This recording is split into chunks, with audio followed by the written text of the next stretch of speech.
शिव शिव शिव नाम सुमर नर शिव शिव शिव शिव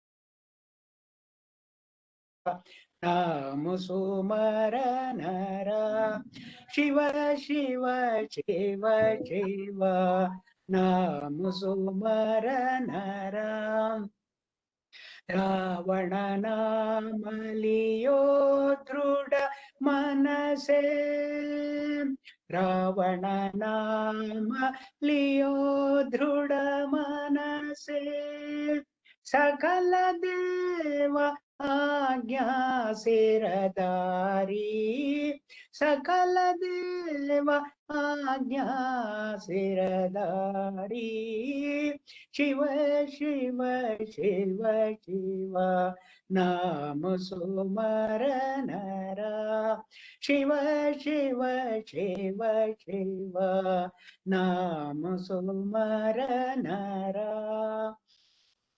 नंदी गण जब सुमरन तीनो नंदी गण जब सुमरन तीनो काल पाशत काल निवारी काल पाशत काल निवारी शिव शिव शिव शिव नाम सुमर नर शिव शिव शिव शिव नाम सुमर नर उपमन्यु मुनि करे तपस्या उपमन्यु मुनि करे तपस्या दूध समुद्र पियो बड़ा भारी दूध समुद्र कियो बड़ा भारी शिव शिव शिव शिव नाम सुमर नर शिव शिव शिव शिव नाम सुमर नर ब्रह्मानंद यही वर मांगे ब्रह्मानंद यही वर मांगे ब्रह्मानंद वरा यही मांगे भक्ति त्रिगे त्रिपुरारी भक्ति दान त्रिपुरारी शिव शिव शिव शिव नाम सुमर नर शिव शिव शिव शिव नाम सुमर नर सकल मनोरथ पूरणकारी सकल मनोरथ पूरणकारी शिव शिव शिव शिव नाम सुमर नर शिव शिव शिव शिव नाम सुमर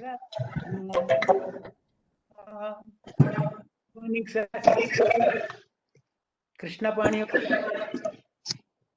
Hello. Good morning.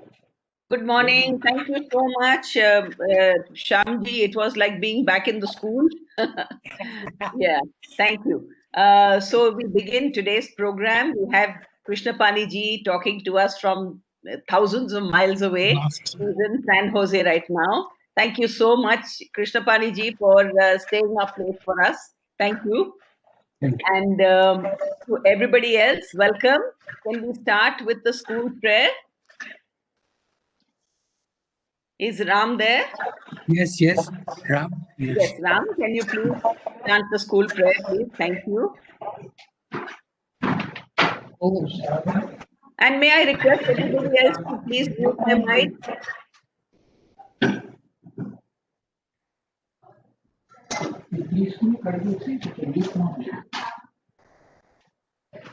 Thank you. oh, hidden light. Yeah.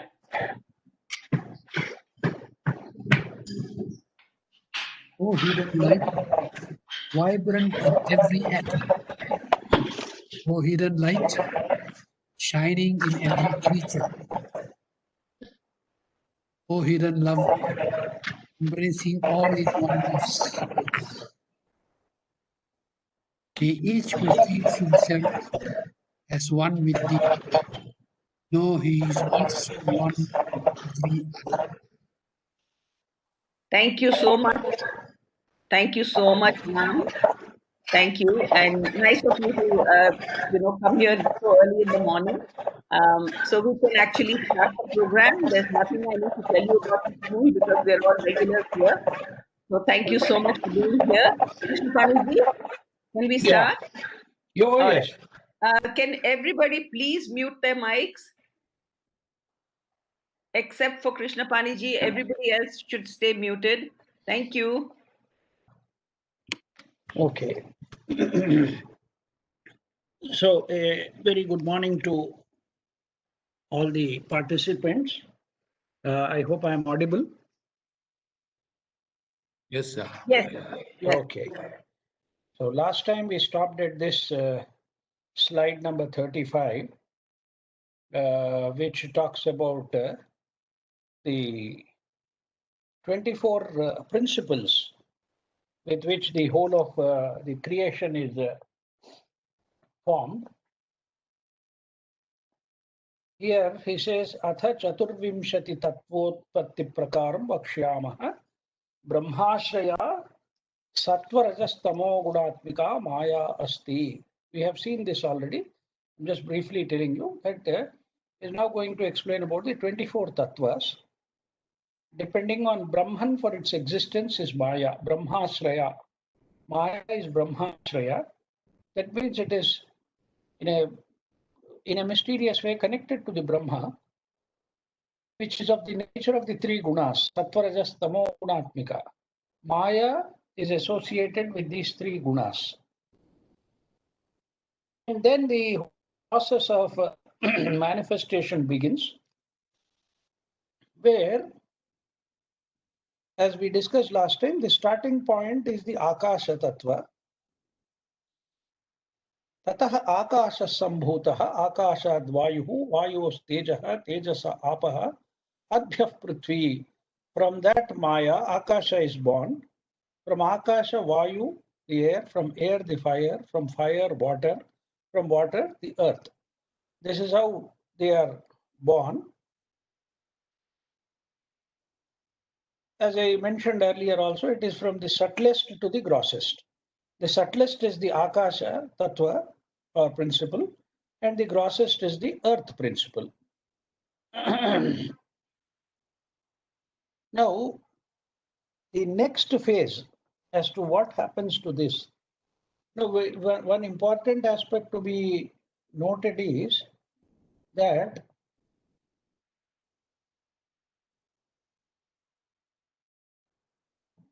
Brahman is the base for everything.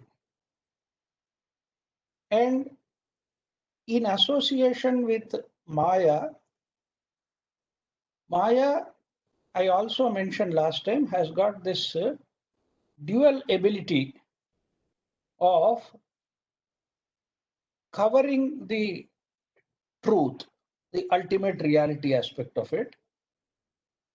That is the veiling power. And the other is the projecting power. It's not simply a case of veiling the ultimate truth, but also projecting what is not the truth, what is not real. See, this, when we are talking about real and unreal, it is from a very ultimate perspective we are talking about it. We're not talking about it from the common parlance of what we call as real and unreal. For instance, the world in which we are living is very much real for us. It is there and it is real because we are closely associated with that and we are only living in that reality.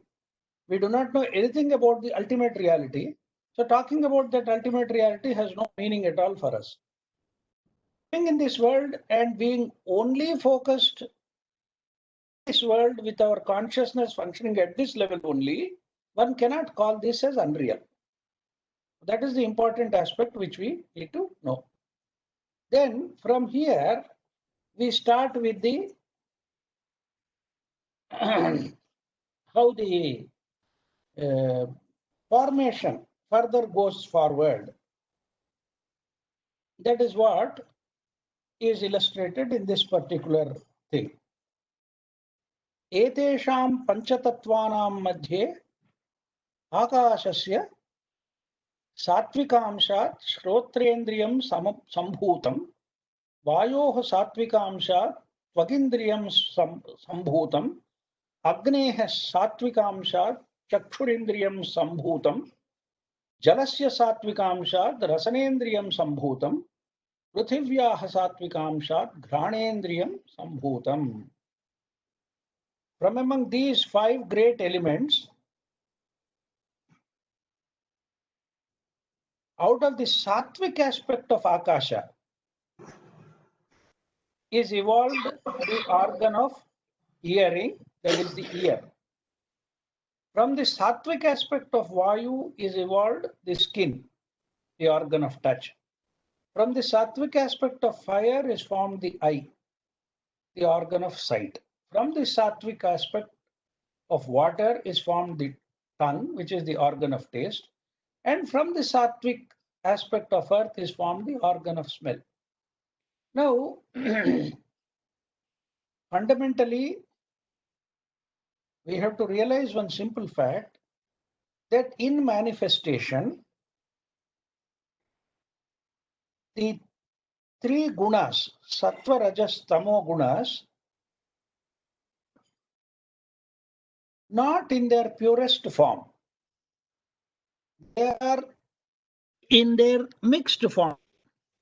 Mixed in the sense, they do not appear in their true pure forms, but there is an admixture of all the 3 aspects or all the 3 gunas in the formation.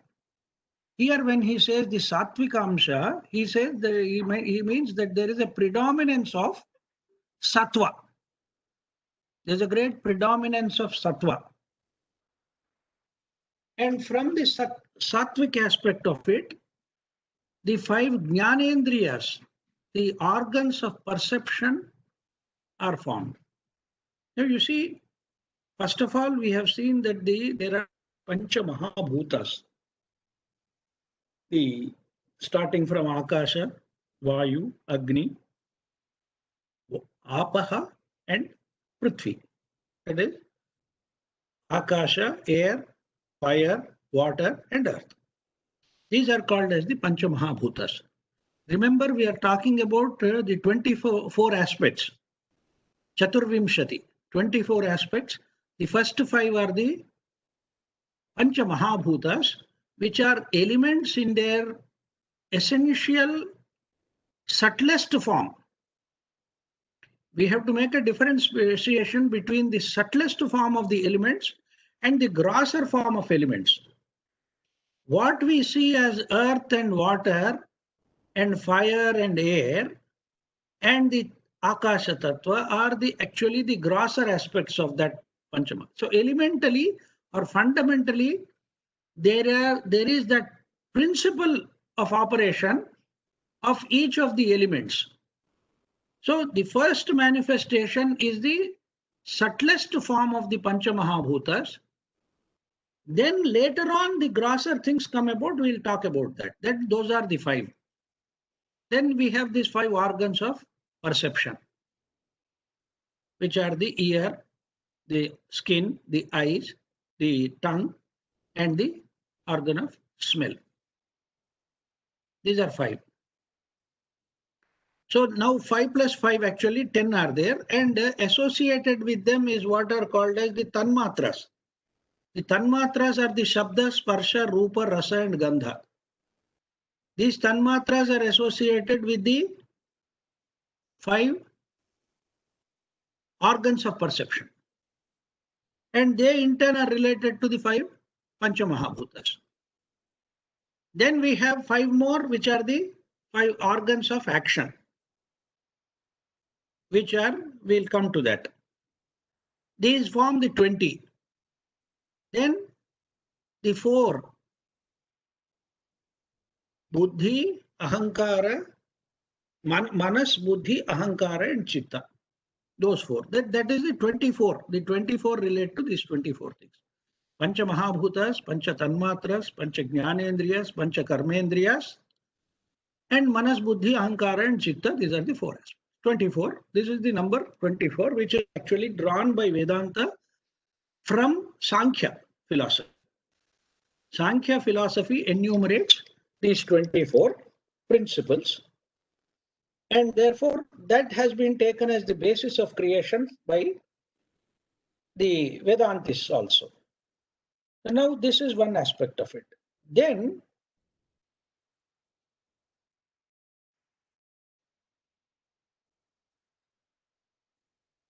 we come to another important aspect which is being mentioned here. Etesham panchatattvanam samashti sattvikamshat mano buddhya ahankara chittantah karanani sambhutani. From the total sattvic content of these 5 elements, the combination of all the 5 elements, that is Akasha, air, fire, water and earth, the combination of all these 5 elements, again please remember, we are talking about the subtlest form of these elements, not the gross form of these elements which are perceptible by the organs of perception by us, just as we can see the earth and water and fire and air in some form. That is the grossest part of it. We are talking about the subtlest aspect of the Panchamahabhutas, which collectively, from the Sattvika aspect of it, Manas, Buddhi, Ahankara and Chitta are formed. So the Panchamahabhutas are not only the basis for the Jnanendriyas, but also for these 4 aspects of Manas, Buddhi, Ahankara and Chitta. In fact, actually there is a precedence. There is a precedence to the whole thing. From the Mula Prakriti is formed what is called as the Maha Tatwa. The Mahat aspect is the cosmic intelligence, and which is sometimes referred to as the Buddhi also. So from the Sankhya philosophy part of it and the derivation of that, it says from the Mula Prakriti comes Mahat. Mahat is the cosmic intelligence, and it is also sometimes called as the Buddhi. From that comes what is called as Ahankara, the ego aspect of it. We'll come to it slowly, progressively, what each one means. Then what has happened is then the Pancha Tanmatras have come. Shabda, Sparsha, Rupa, Rasa, Gandha. From that, the 5 Pancha Mahabhutas have come. And from that Pancha Mahabhutas is derived the Manas, the Jnanendriyas and the Karmendriyas. One important aspect I think I mentioned earlier also is Manas is also an Indriya, an organ of perception. So we are not only talking about 5 organs of perception, but we are also talking about the Manas, which is the 6th sense, or the 6th organ of perception, which uses these 5 organs of perception to understand the whole creation as it is visible to it in the physical form. So Manas is also an Indriya. So this has to be remembered. Okay, now the collective aspect where there is a predominance of sattva, samashti sattvikamshat, from the total sattvic content of these 5 elements, these are called as the antah karana. All these 4, Manas, Buddhi, Ahankara and Chitta together are called as the inner organs or inner instruments. That's called the Antahkarana. Antahkarana is what is inside and what is used as an organ or an instrument. That is called as the Antahkarana. Manas, Buddhi, Ahankara and Chitta combined form what is called as the Antahkarana. So this is from the Sattvika Amsha. As I again mentioned, it is the predominance of that Sattvika aspect of it. Okay. Now he goes to briefly explain each one of these four: Manas, Buddhi, Ahankara and Chitta. Sankalpa Vikalpatmakam Manaha Nischayatmika Buddhihi Aham Karta Ahankaraha Chintana Kartru Chittam. Manas is of the nature of indecision or doubt. Actually, Sankalpa Vikalpa is, it is able to do lot of analysis part of it. Analytical aspect of our thinking relates to the mind. The mind is analytical by nature. Analytical in the sense it is able to divide things, break things into pieces, and then try to understand the nature of things. And as we know, it is something which is driven from outside.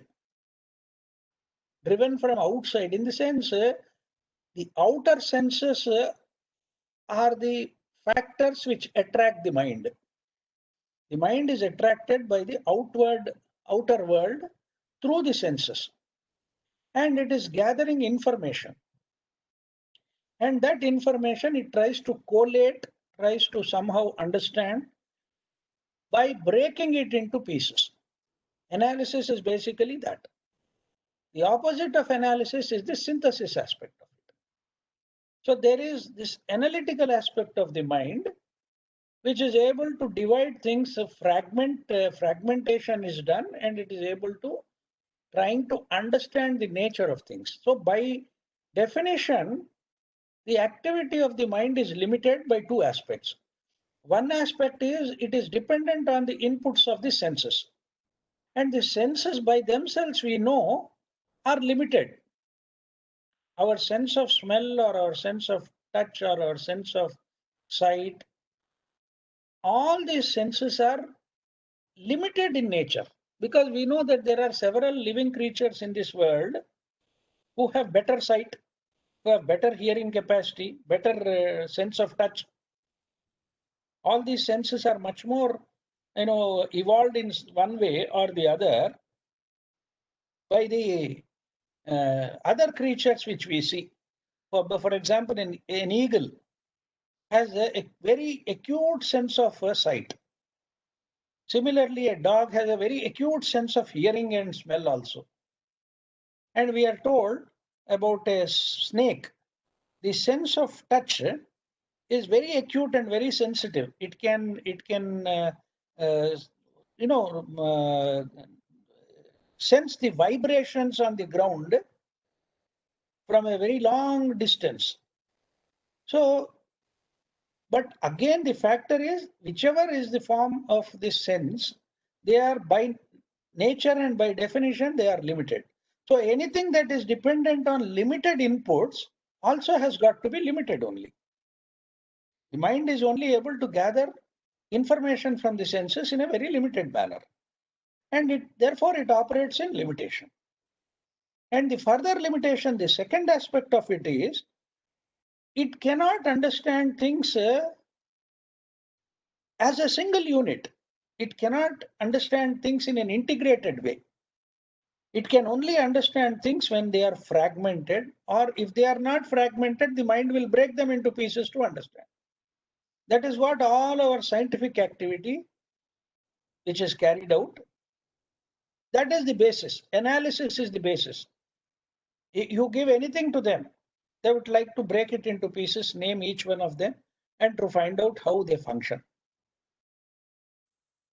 Okay, even if you give a beautiful flower to a biologist or a botanist, he would take out all he'll say these are the petals, this is the stamen, this is the stylus, this is the stem, this is what it is. He'll have to break it into several pieces to understand what it is composed of, which he cannot understand actually. So that is the second limitation. Therefore, more in the sense of indecision, or it's not a case of indecision or doubt. It's a case of operating through analysis, which is inherently limited by nature. So it is not something which is capable of understanding things holistically. The second aspect is the buddhi. Buddhi, as we have seen, is translated as intellect in English, which is not a very right word, but we'll let it be as it is. Nischayatmika buddhi. Buddhi or intellect is of the nature of decision. Now, when the mind does the analysis part of it, the intellect comes into play in order to take a decision on things. Obviously, the decisions would not be right decisions, even though it is acting from a faculty which is different from the mind. It is still, again, inputs are based from the mind. So it is that faculty which is decisive in nature, in the sense which makes a choice. Decision here does not mean that it's a something which is decided once for all. No, it's a question of choice. This choice is also again based on our own likes and dislikes, our own vasanas and samskaras, and what we bring with us. So that decides this also. So it's more a case of choice than decision per se. Then the third aspect is ahankara. Aham karta ahankaraha. I am the doer. The sense of ownership or doership is what is called as ahankara, or the sense is generally termed as the ego. Here, there is a sense in us which says that I am the doer, I am the enjoyer. Being the doer, I would like to enjoy the fruit of my actions through my organs of action, organs of perception, organs of manas and buddhi and all that. I am the one who does things, and I am the one who enjoys the fruit of those actions. Therefore, the sense of ego is something which keeps on growing and growing and growing and growing. As we grow old, this ahankara actually becomes stronger and stronger because it has more experience now, more amount of inputs and knowledge, a variety of experiences, and the memory that goes with it. All these things form the false sense of I, which is called as the ego. You see the irony of it. In fact, as we grow older, from a spiritual point of view, this sense of ahankara should diminish, but it does not diminish. It actually grows. Why does it grow? Because we do not have that true perception of spirituality. The spiritual dimension is not amenable to us, and we have never thought of it, and therefore the sense of ego becomes stronger and stronger as we grow. You see, in children, you don't get ego. Very small children, there is absolutely no ego because their experiences, their knowledge is very limited. And as they grow also, up to a certain age, you don't find that ahankara or the sense of ego. If there are children in a school or in a group, they may fight with each other.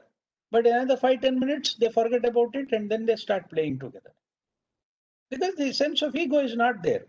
Now they don't carry this burden of ego or saying that no, that fellow has hurt me, that fellow has abused me, or that fellow has beaten me or something like that. It doesn't get registered so easily. So the problem is, as I keep mentioning, is more with the elderly old people. People get easily disturbed. If somebody says something, they are disturbed.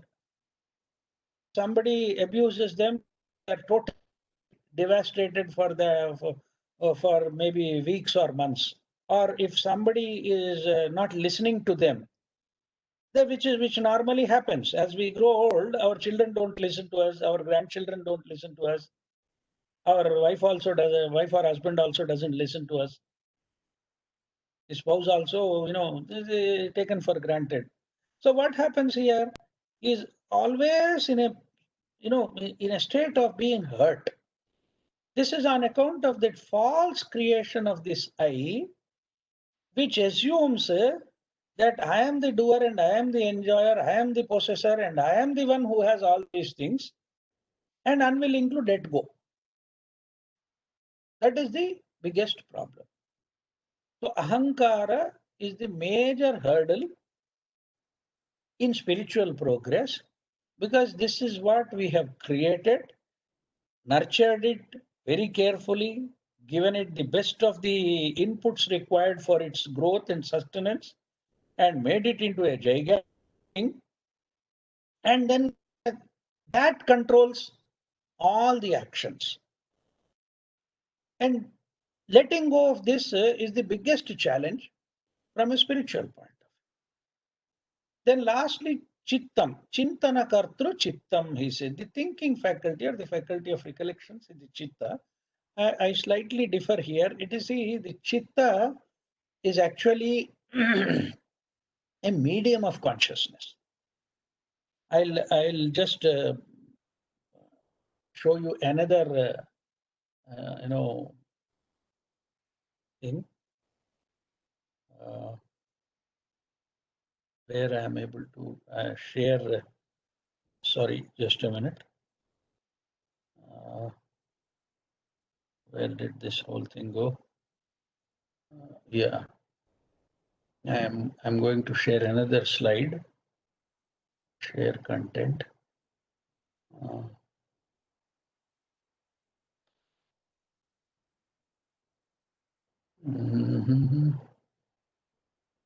Why is it that I'm not able to do it?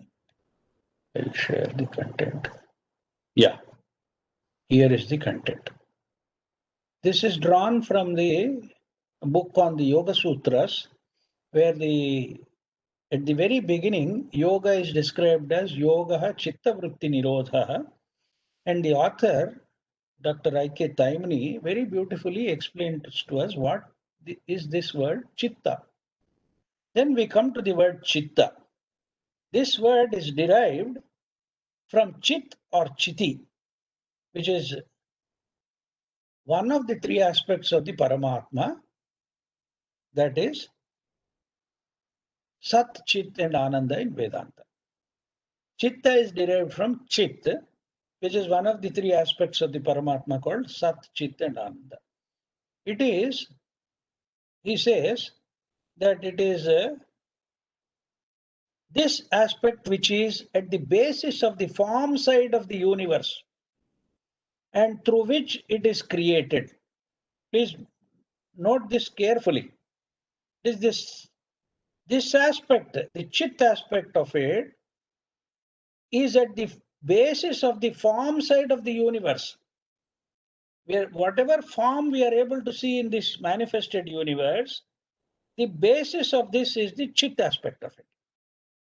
Now, the reflection of this aspect in the individual soul, which is a microcosm, is called chitta. Are we able to distinguish between these two? Chit and chitta. Okay? Chit is one of the three fundamental aspects of the manifestation, drawn from the triple aspect of the ultimate reality in manifestation called as Sat, Chit and Ananda.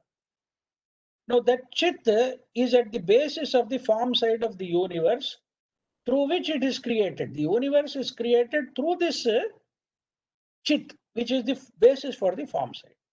And what is Chitta? Chitta is a reflection of Chit in the individual, who is a microcosm. And that reflection is what is called as the Chitta. Chitta is thus that instrument or medium through which the Jivatma materializes his individual world, lives and evolves in the world, until he has become perfected and united with the Paramatma. Okay? Now, this is the medium, Chitta, or which is the reflection of Chit, which is pure consciousness. So the Chitta is the derived aspect of that ultimate or universal consciousness at the individual level. And what this Chitta does is, it manifests its own world. It materializes its own world.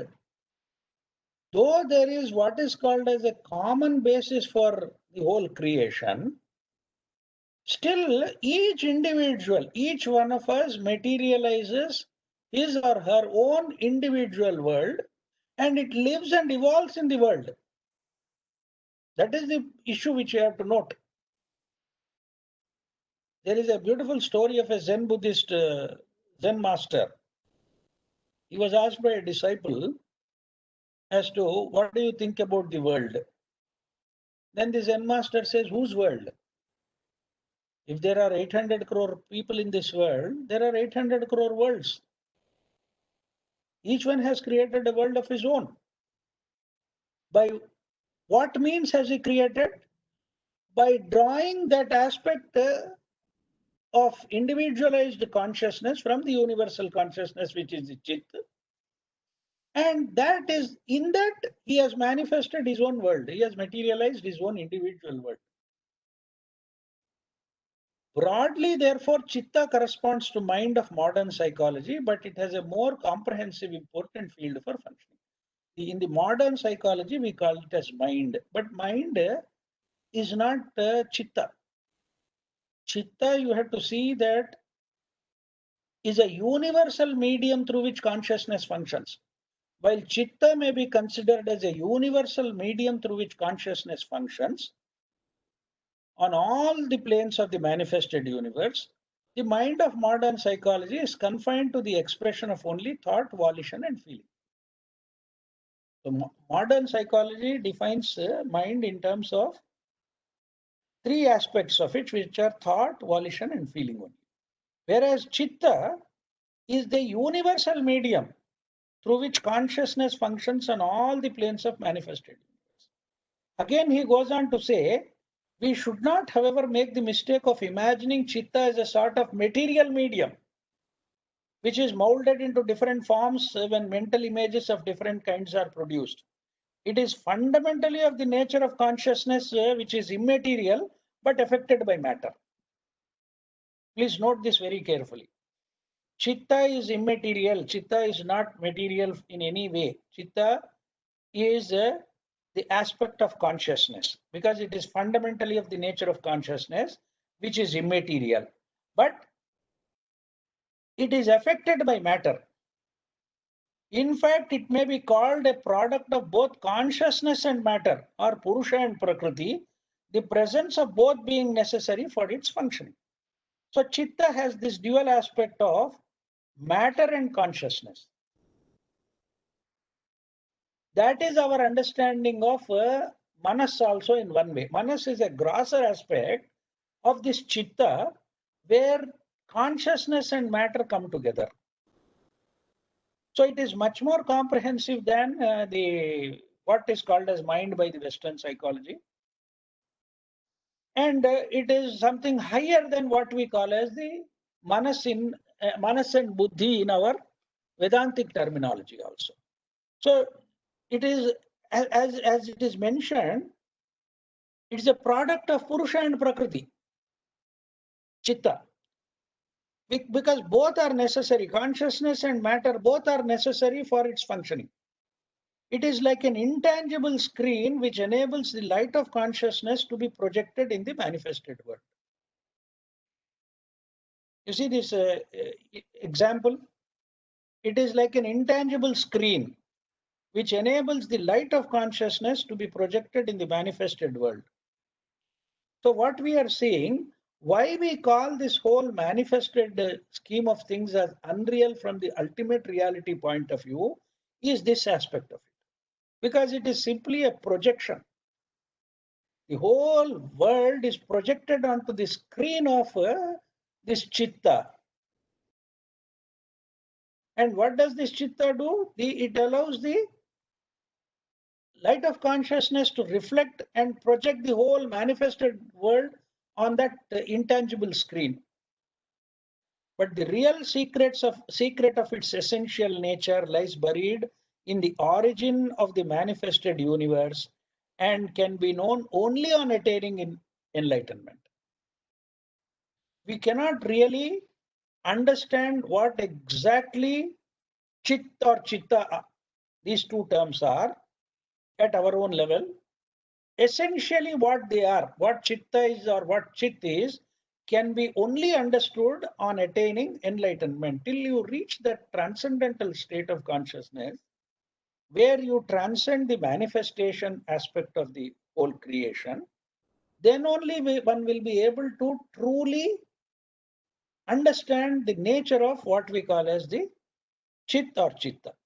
It is true that the theory of perception which is developed, okay, anyway, so it only talks about certain aspects of chitta, but it does not say anything about the essential nature of chitta. Even the Yoga Sutras, which are based on this aspect of chitta, because it talks about chitta vritti nirodha. So that is the fundamental sutra of the Yoga Sutras, in which chitta plays the maximum or most important role. So understanding it becomes important for us. So that is the nature of chitta. Please understand, it is not only simply the thinking function of it. Because the Tattva Bodha is a preliminary text. It only gives some basic definitions. But if we hold on to those basic definitions, then we may miss the essence of it. For initially, yes, initially, it is what makes one think. It is the source of our thought. It is the source of our perception.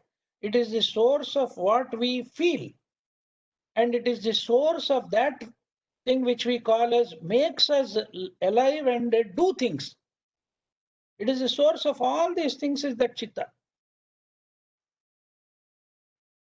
Its true nature cannot be understood at our level for the time being. So we will say, but please understand that it is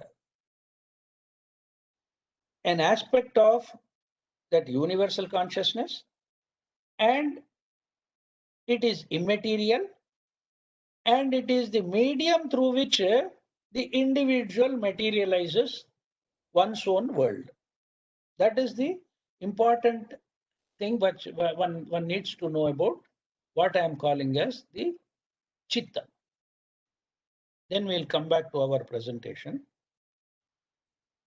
So very briefly, it has been described in the Tattva Bodha as the thinking faculty or Chintana Kartru, or the faculty of recollections.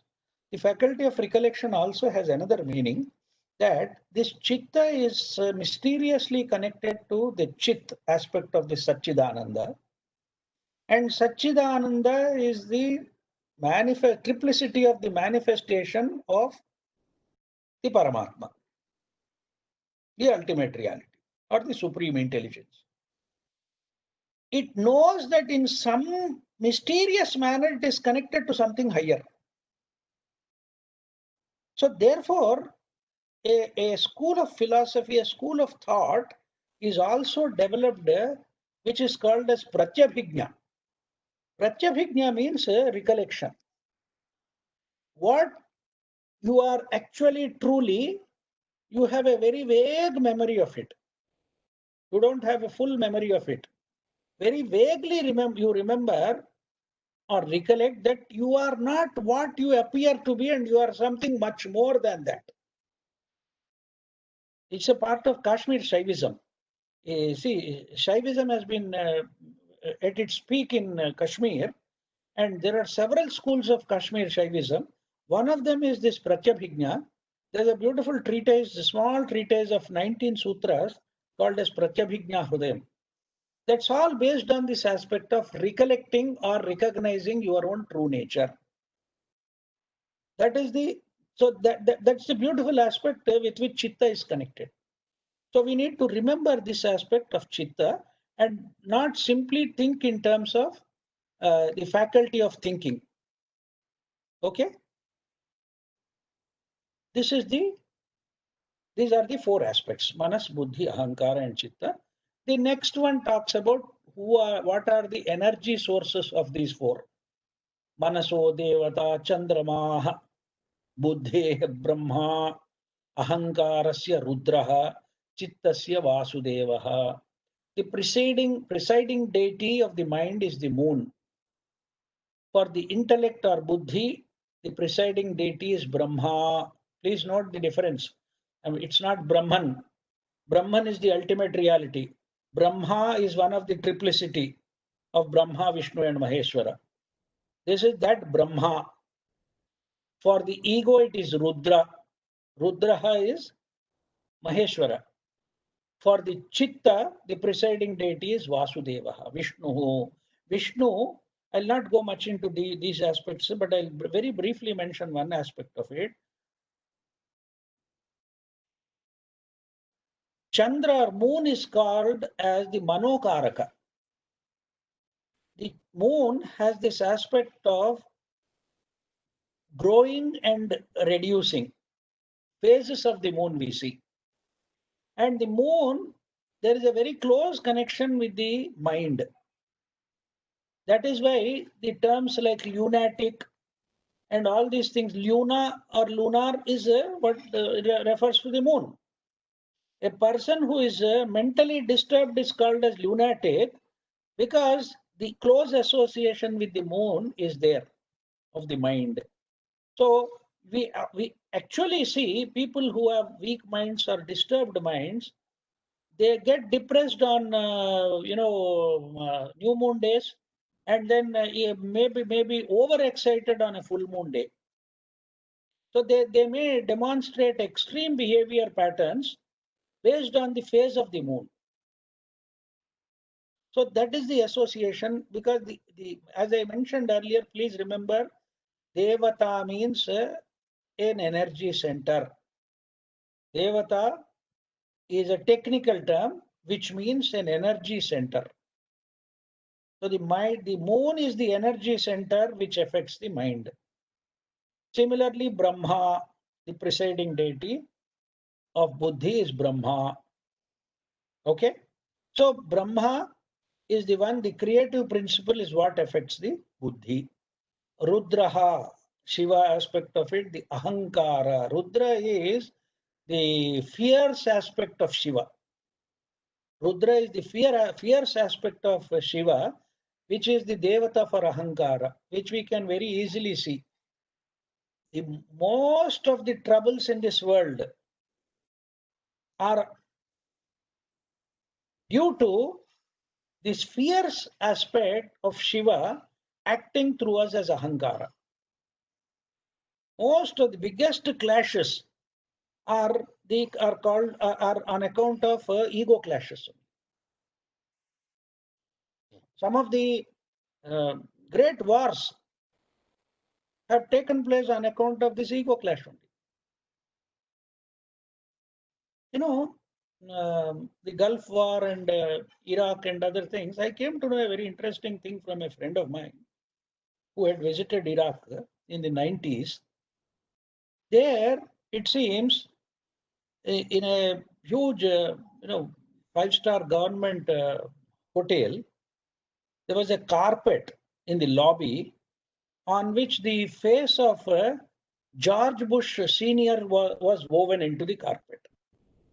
And perforce everybody who enters the lobby and who has to walk in any direction has to walk over the face of George Bush the Senior.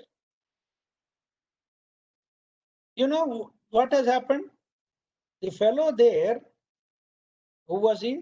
Saddam Hussein or somebody. It was his ego, and in some form he wanted to take a kind of revenge. And he created a carpet with his face where everybody was forced to walk on it. Now, America being what America is, it disturbed the, it created a clash of ego between George Bush the senior and Saddam Hussein, and then there was a Gulf War. Then again, it didn't stop there. When his son became the president of America, it became much more intense. And then there was a huge clash. So here you see the trigger for major wars and major problems all over the world are on account of the fiercer aspect of Shiva, which is the Ahankara, which is to be controlled, which is what is to be understood. Controlled in the sense you need to understand the nature of the ego, whereby it should get dissolved. And Chitta is Vasudevaha. Vasudevaha is Vishnu. The very word Vishnu, the meaning of it is all pervading. Vishnu means it's all pervading. The etymological meaning of that term. Chitta is the universal medium of consciousness, which is all pervading.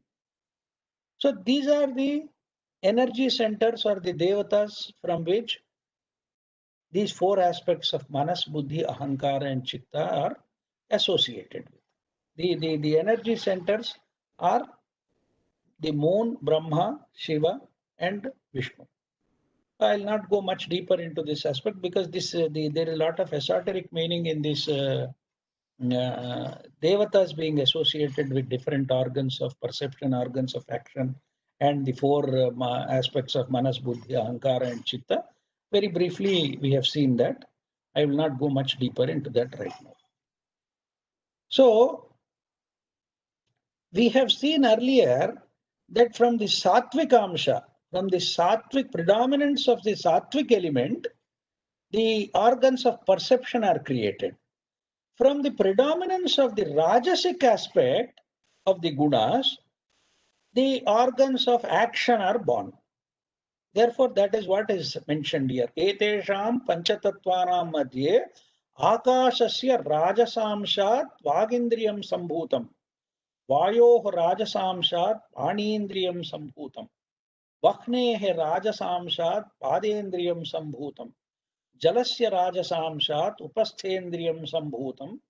Prithivya rajasamshat budendriyam sambhutam. Etayasham samashti rajasamshat panchapranaha sambhutaha. Among these five elements, from the rajas aspect of space is formed the organ of speech, vak.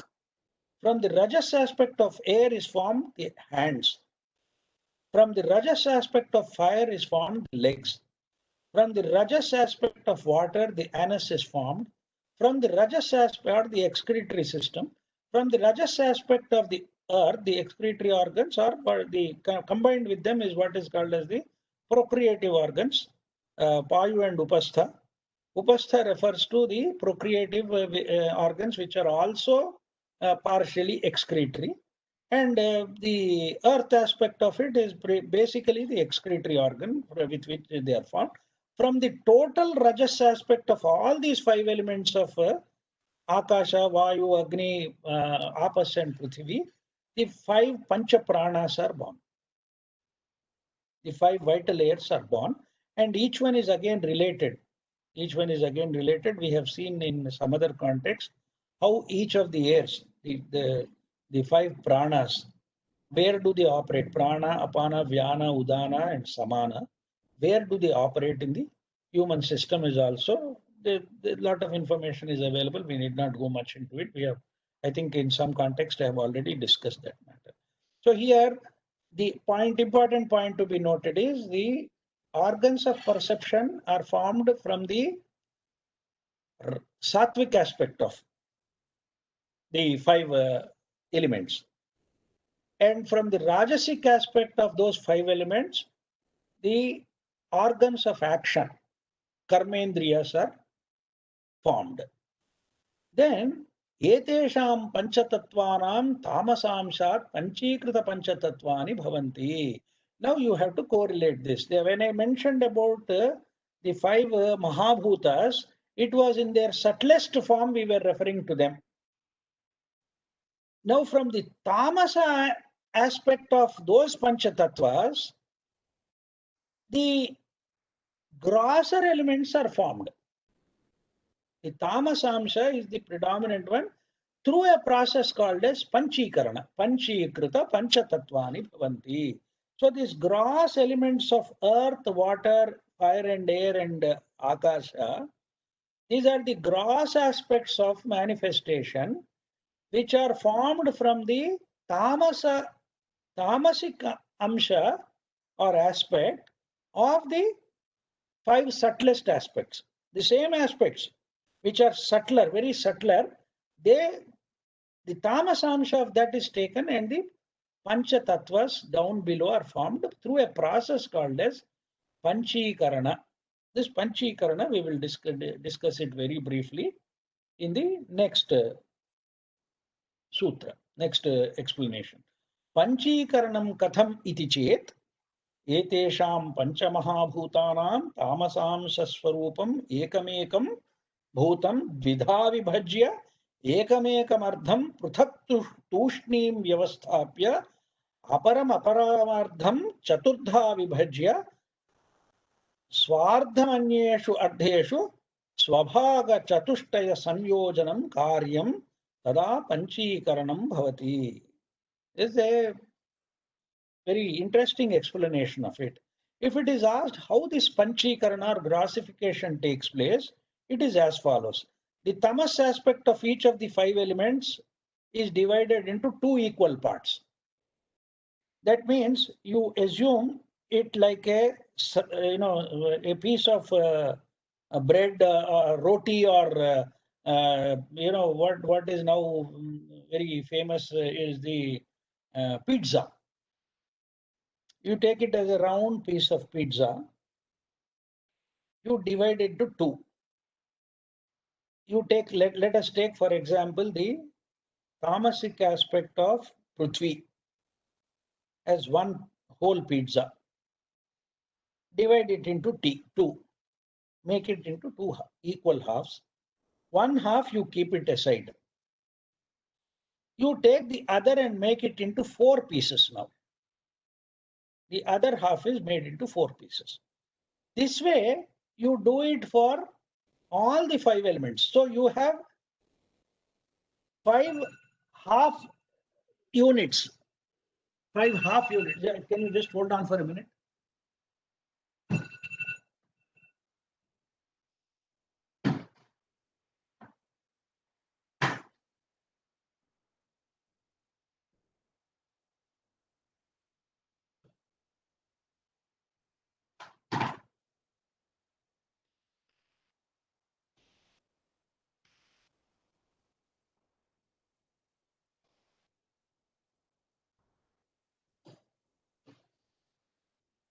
Now, as I said, very interesting thing is you take a pizza, cut it into 2, keep one half of it separately, make 4 pieces of the other half.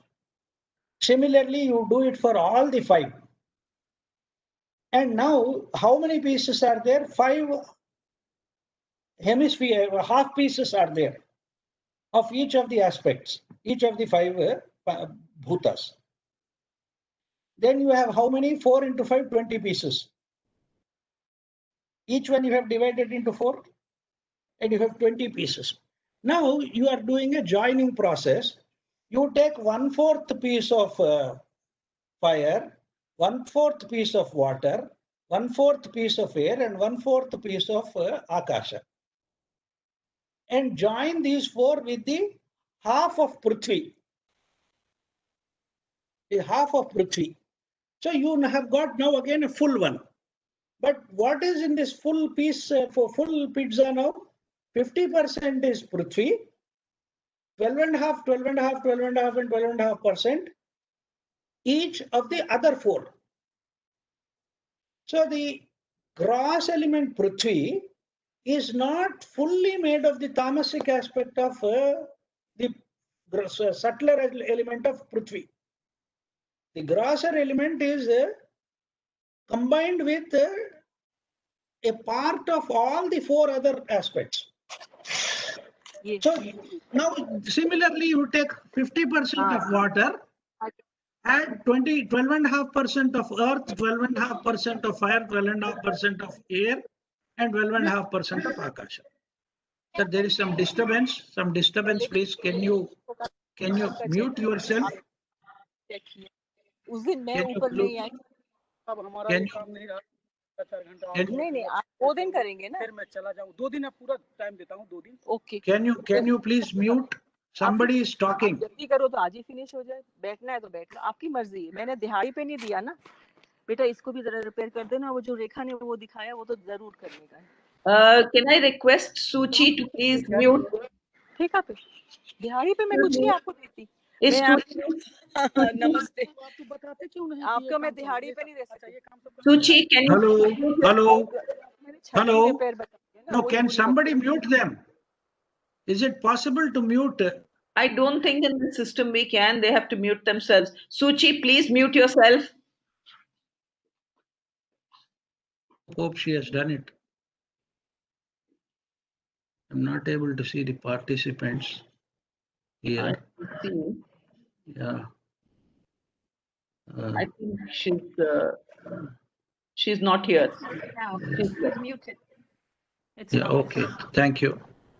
Thank you. Please, I again request all the participants to please mute yourself, and because it's being recorded and there is disturbance also. So now have you understood what I am trying to say? 50% of Prithvi and 12.5% each of the other 4 forms the Prithvi, gross Prithvi aspect of it, which is drawn from the tamasic aspect of the 5 elements. Similarly, 50% of water and 12.5% of each of the other 4 forms the water aspect of what we perceive. Similarly, you can do it for fire, air, and akasha. So that is precisely what is happening here.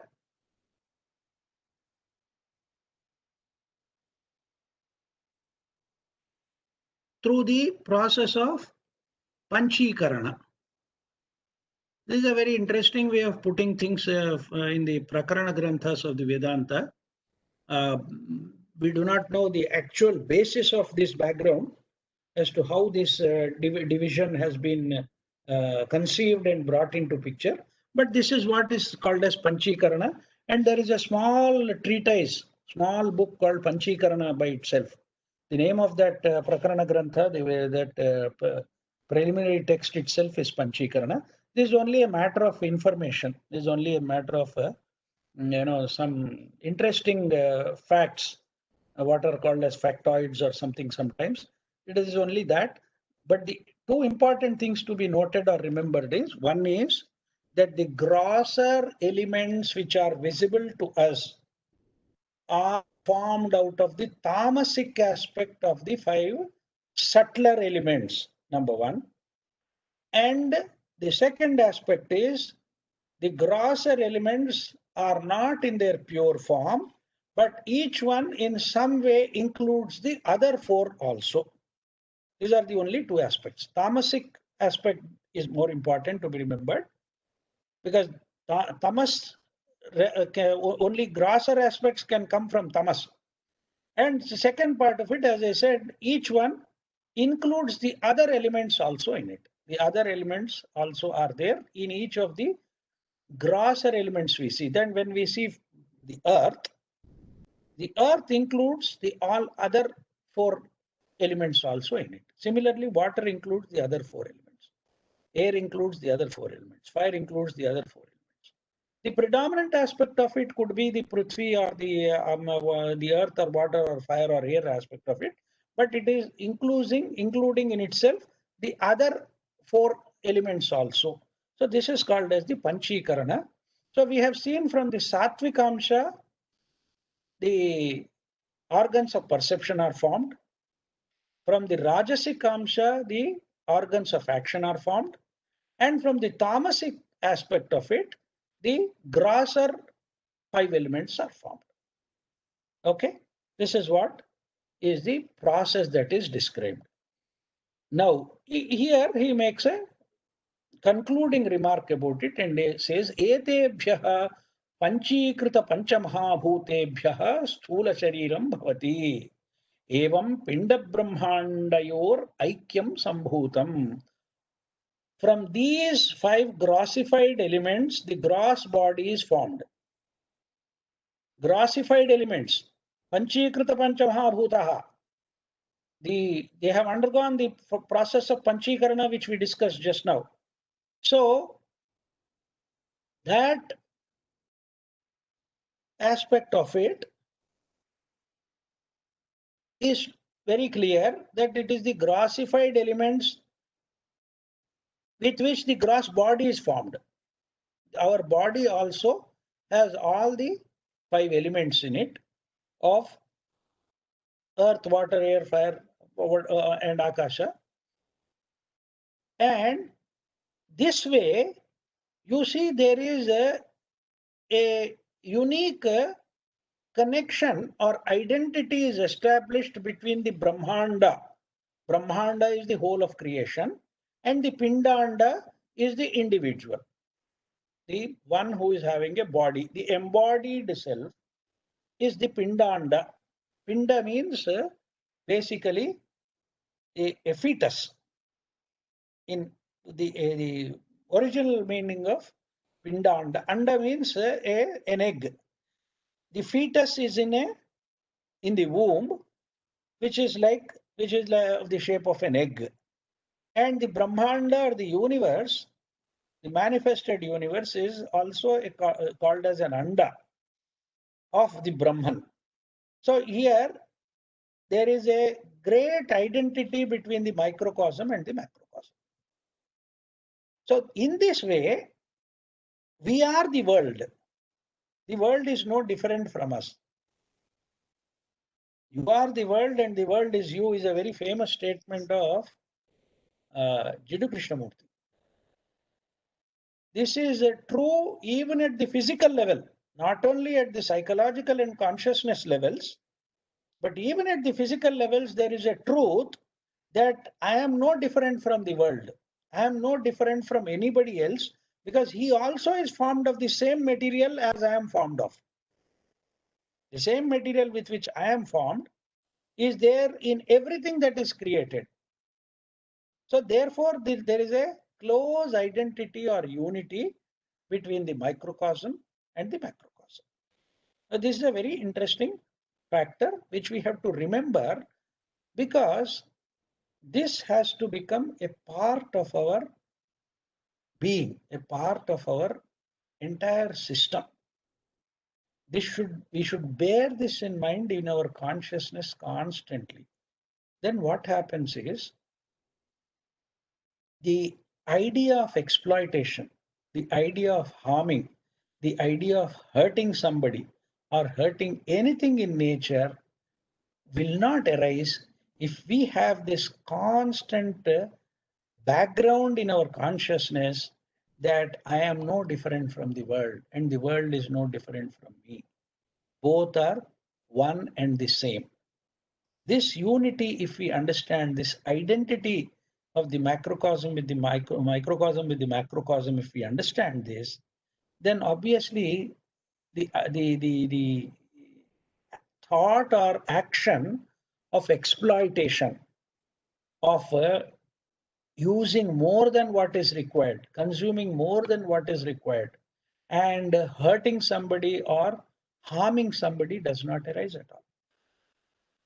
That is why the study of Vedanta should lead us to that. See, what is the importance of studying all these nonsensical descriptions of this is formed like that, that is formed like this is formed like this. These are the Pancha Mahabhutas, these are the subtler aspects, these are the grosser aspects, these are the 5 actions of organs of perception, organs of action, the Pancha Pranas, Pancha Tanmatras. See, all this is only information. This information is not going to bring about any transformation. Information can never be the basis for transformation. The basis for transformation can only be one's own deeper understanding of the reality. The reality is that at the physical, at the psychological, and at the consciousness level, we are one with the world. We are one with the entire manifestation. That reality has to be recognized. Then only all our study becomes useful. Otherwise, it is like gathering some information which may appear to be interesting and which may make us think that we are scholars now, because we now know the 24 principles of the Sankhya philosophy, which are adopted by the Vedanta. You know, in the beginning, it was very fascinating for me when I was in my teens and in my 20s, when I came to know about all these things. Yeah, I know about so many things, was the sense. But now I realize how foolish I have been, because that has really not helped me to get into a deeper understanding unless you go deep into the subject of philosophy and spirituality to know the reality. Then your entire action becomes different. Our own actions will be much more responsible. We'll be much more responsible to the environment, much more responsible to our neighbors, much more responsible to ourselves. So that tremendous sense of responsibility for anything and everything that happens in the world has to come about when you have this deeper understanding of the reality. That's what Ramana Maharshi used to very clearly say. There is no other. There is no other. You are the one who have manifested in millions and millions or billions of forms, and you are there. Ham Vaishwanaro Bhutva Praninam Deham Ashritaha. That is the Vaishwanara aspect of it. The universal consciousness, it is like Swami Vivekananda used to say. See, you can imagine the Ishvara as a cosmic being in which each cell is an individual being. See, normally our body has almost about 50 trillion cells. So, including human beings and all living creatures and plants and birds and whatnot, all these things put together, say if they form some 50 trillion or 100 trillion, they are like cells in that cosmic being called as Ishvara. So we are like one cell in the cosmic body, and any harm done to one cell will not remain like that, because the cells keep moving throughout the body. So if one cancerous cell enters into the cosmic being, it will create a havoc in the whole of the creation. And that's what we are able to see. Does anybody know what is the size of that coronavirus? It is said to be something like close to 1 or 2 nanometers or something. 10 to the power of minus 9 or 10 to the power of minus 12 or whatever it is. So it is such a small thing. And we have created the havoc whereby it has come into manifestation. Who brought it, who did not do what, how the people, all that becomes immaterial. The fact of the matter is, collectively, we as human beings have acted in the most unintelligent, foolish, stupid manner, whereby we have brought in this upon ourselves. Do we realize that?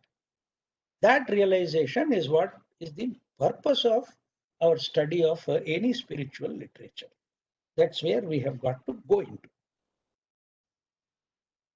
Then we come to a new aspect of it. It's already, I think, more than 1 hour, 15 minutes. Shall I stop here? And I see some questions. Because here we are going to, the next topic which is of importance is the Jiva and the Ishvara. The aspects of Jiva and Ishvara. If I go into it, it may take quite some time. So let us stop here for the study part of it. And let me take up some, I see some chat and some questions are there. We can go into that. Yes, sir. Venkatachalam. When the intellect is of the nature of decision, is it not true that the decision is taken based on our past experience and senses? Obviously. Obviously. See, it is taken from the limited inputs of the senses and the mind. So that's why I made a mention also that the decisions of the intellect can be erroneous and very partial and limited and fragmented, because the way we are the basis is the inputs. The basis is our own experiences, our own knowledge, our own memory, and the inputs from the senses. And therefore, that's how it comes about. Okay? So, what you say, Mr. Venkatesh MR, I think you are right in that way to say that it is based on experiences and senses. No, my question is, sir, does it not differentiate between the right and wrong? No, that faculty is also called as buddhi, as the faculty of discrimination. Yeah. We come to that separately. Here it is for a limited purpose. The definition is given as that which makes a choice. Okay. Okay, sir. Thank you. So that is the purpose of it. Buddhi has got a dual aspect, which I think I have discussed in one of the sessions, as referring to the intuitive faculty and the discriminating faculty, which knows, which is able to discriminate between what is right and what is wrong. Okay, so that is the viveka part of it. Thank you. Viveka Thank you. aspect of it is that. Okay. Thank you. Thank you. Right. Please mute yourself. Right. Thank you. Now, Sunita Mirchandani ji says, Manas is termed as sixth organ of perception, described as analytical aspect. Any connection with the term sixth sense? No. That sixth sense is a gut feeling. You know, sometimes you call it as a gut feeling, or your sixth sense is functioning. It also means in some way that your mind is acutely functioning at that point of time and not depending totally on the inputs given by the other five senses. It's only in that respect we sometimes use in English that my sixth sense said like this, or my sixth sense I could perceive something else. It is basically mind functioning very acutely in association with the buddhi in some respects.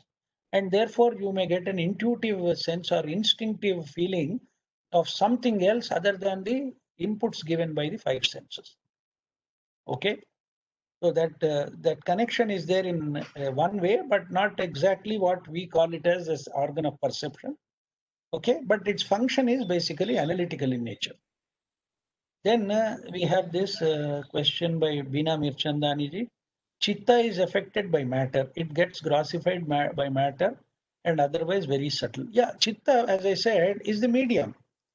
You have to remember that chitta is the medium through which the consciousness functions. The chit aspect functions at the individual level through this medium of consciousness, which is called as chitta. And as he has described it, Dr. A.K. Taimani described it, it is the invisible screen or the intangible screen on which the light of consciousness projects the entire manifestation. So you have to understand that in that sense. And as he has also mentioned, the consciousness and matter both are required for manifestation. So chitta provides that medium with which through which it can get associated with matter.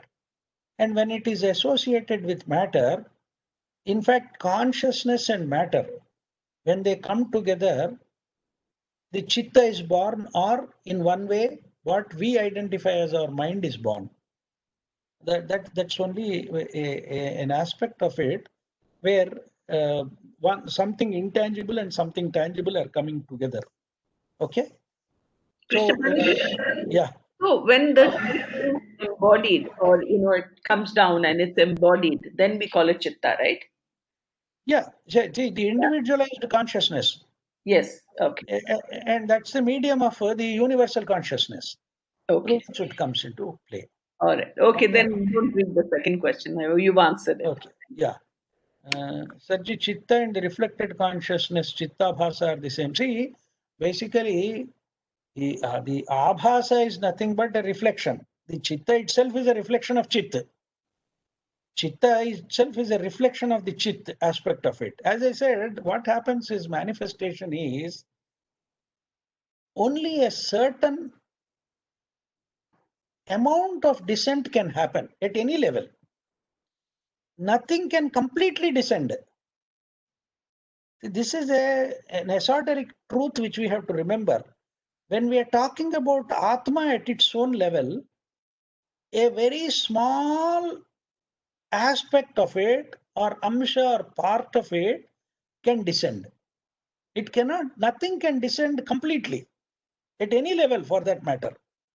So a very small part of it will get descended to the next level. Out of that, again, a very small part. Out of that, another small part. Every time there is a smaller and smaller and smaller descent of it. And therefore, the whole truth is covered by all these gross aspects of the manifestation. And therefore, it is hidden. Why is it that we are not able to sense the presence of that divinity in us? The sense of the presence of divinity is not felt by us because it is covered by layers and layers and layers of matter. So the chitta bhasa is also the same thing, where the consciousness, limited consciousness, has a sense of connection with the pure consciousness part of it. I made a mention when I was giving some explanation of these things. In a very mysterious way, the chitta knows that it is somehow something connected to the highest aspect of the Satchidananda, the chitta aspect of the Satchidananda. That is the chitta bhasa. And Sunita ji says, therefore, the gross body cannot function without the subtle body. Yeah, obviously, they are all connected. Actually, it's not one body. Because it is visible as one body to us, we are more concerned with the gross physical body. But all the bodies together form the human constitution. The human constitution is formed including the causal body. The Jivatma aspect of it and the Dehatma aspect of it all together is one unit. It can't be divided. Only thing is, each one progressively, starting with the grossest, they fall down when their energy is lost. The gross body dies when it is devoid of any energy to sustain itself. When the body is unable to sustain itself with its energy, then it will simply drop. Similarly, it will happen to the subtler bodies also, except to the causal body, because the causal body is the connecting body for all the incarnations. Now, the causal body will drop at a much later stage. And then there are some other bodies which are called as Nirmanakayas and other things which are used by the masters of the wisdom and all. Will not go into that. But there are these kayas are there at different levels. Therefore, the gross body, as you rightly said, cannot function without the subtle bodies. It's not one body, but the other subtle bodies also, which form the Dehatma and the Jivatma together. So therefore, it's a unitary function. Janikramji says, is it correct to say Buddhism has simplified the teachings and provided eightfold path to work for the majority? See, the point is very simple, sir. The question of simplification for the layman has no meaning from a spiritual point of view. See, a layman is supposed to lead a good life, a life of dharma. That's all. So the emphasis for a lay person is the following of the dharma. Buddhism emphasizes that. That is what the whole Dhammapada is about. Buddham sharanam gacchami, sangham sharanam gacchami, dhammam sharanam gacchami. Dhamma, the Bodhi Dharma, which was preached by him, was to put people onto the virtuous path. Generally, people are supposed to adhere to the virtuous path. And therefore, he has given the eightfold path. Right thinking, right earning, right living, and all those things have been given. The eightfold path has been given to us. So that is the dharma aspect of it. Dharma sustains the creation. But here we are talking about transcending the creation. The whole Advaita is based on the fundamental principle of understanding the unity of all creation with the unmanifest, which is called as the Brahman. And the Upanishads very clearly emphasized that the Atman and the Brahman are essentially one and the same. They are not two, they are essentially one and the same. So once you realize that, you are out of this. See, the Buddhist this thing also accepts karma and reincarnation also. So the whole process, whole purpose from a very limited point of view of our evolution is to come out of this compulsive cycle of birth and death. That is the fundamental purpose of all evolution. So Buddhism has been simplified, as I said. It's not simplifying the teachings of Hinduism, but they have taken a lot of the inputs of the Hindu or the Vedantic or the Upanishadic terminology and Upanishadic background and taken it. In fact, they have taken the yogic background also. The Buddhist philosophy talks about the four immeasurables. Maitri, Karuna, Mudita, Upekshana. The Maitri, Karuna, Mudita and Upeksha. These four aspects are taken from the Yoga Sutras into the Buddhist terminology. Okay. Kollur Satyanand Rao has unmuted himself. Can he please mute himself? Yeah, there is some disturbance, please. Please mute yourself. Right. Thank you. So this is what they have drawn several things from the Vedic texts, and I think Buddha, in a way, wanted to do what we call as a mass awakening to higher form of life, to a higher form of living. That was his purpose, where he didn't want to be circumscribed by the what has degenerated from the Vedas. What has come from the Vedas over a period of time has degenerated and crystallized and created several divisions in society. So Buddha wanted to transcend that and put the people onto a more virtuous path of living, and therefore the Dhamma became important. The Dharma aspect of life has become important, and in fact that is true also. Unless you follow a virtuous life, how can anybody come to a better understanding of the spiritual aspect of it?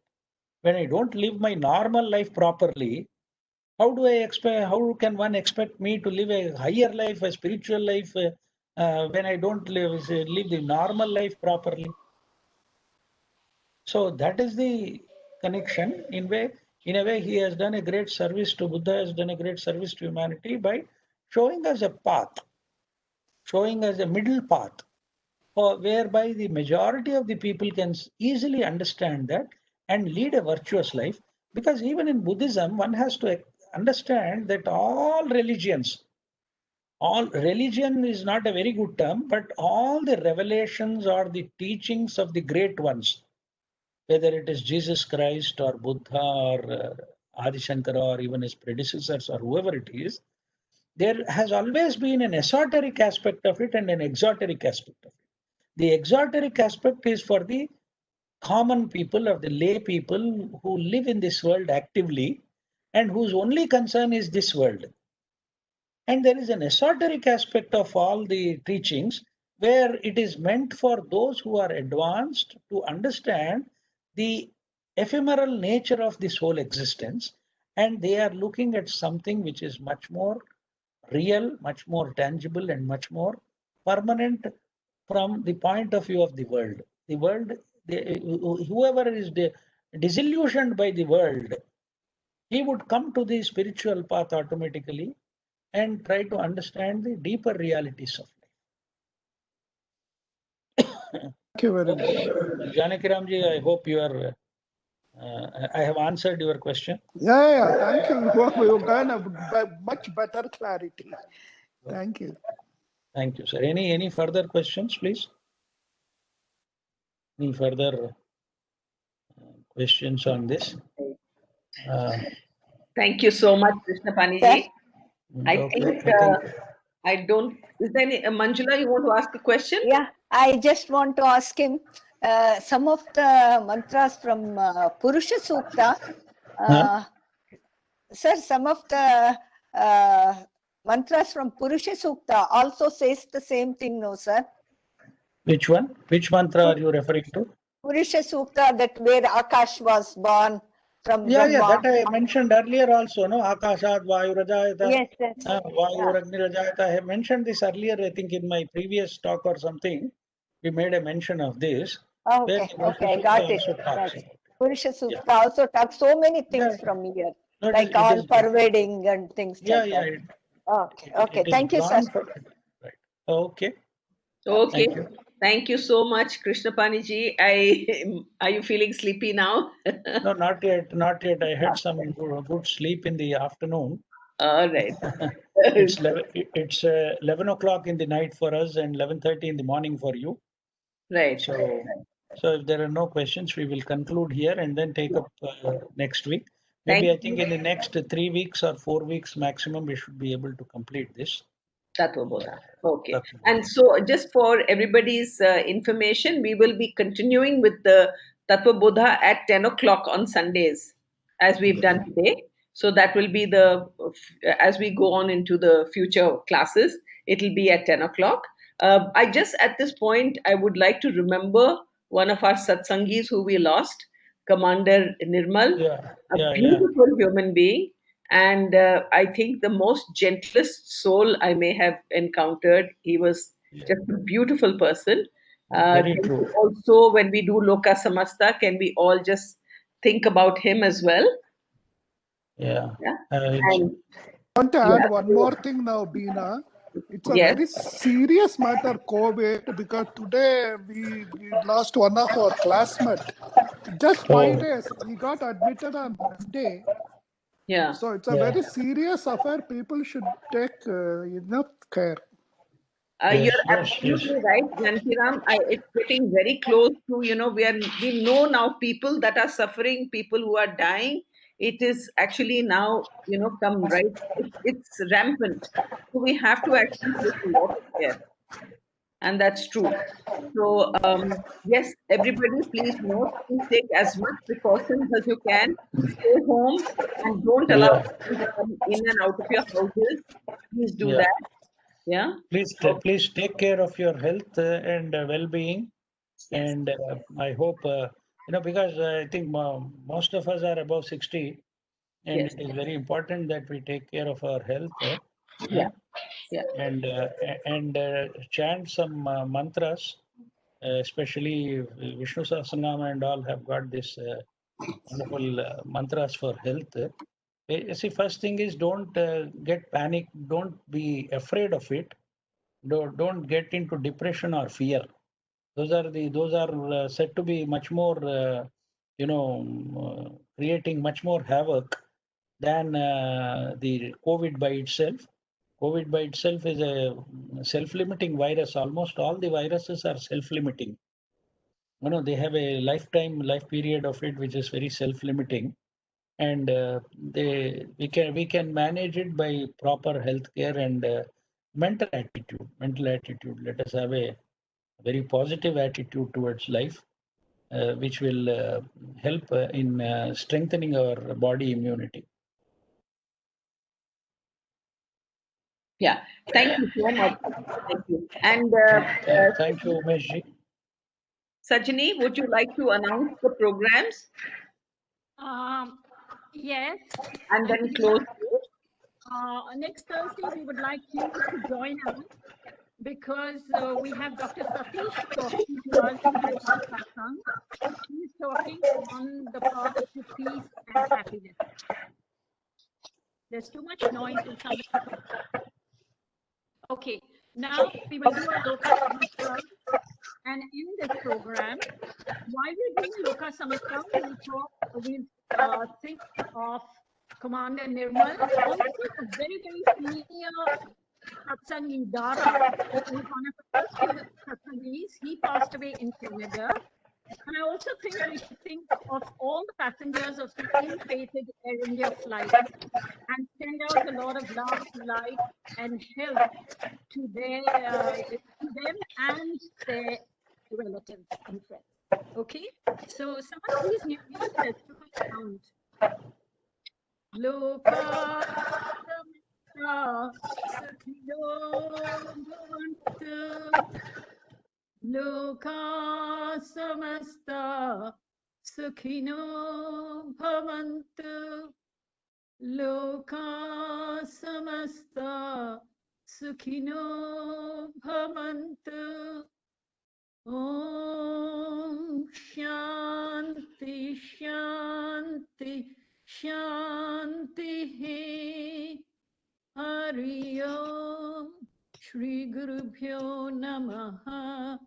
Hari Om. Thank you, Mr. Thank you. Krishnaphani. Have a good time with your grandchild. I hope everything's fine out there. Thank you, everyone, for joining us. We have such a wonderful speaker, so I would like you to tell all your friends about this study circle that we are having. Kindly spread the word so that we have more and more people. We can accommodate 1,000 people, and therefore do tell your friends and family about that. Thank you. Thank you. Krishnaphani.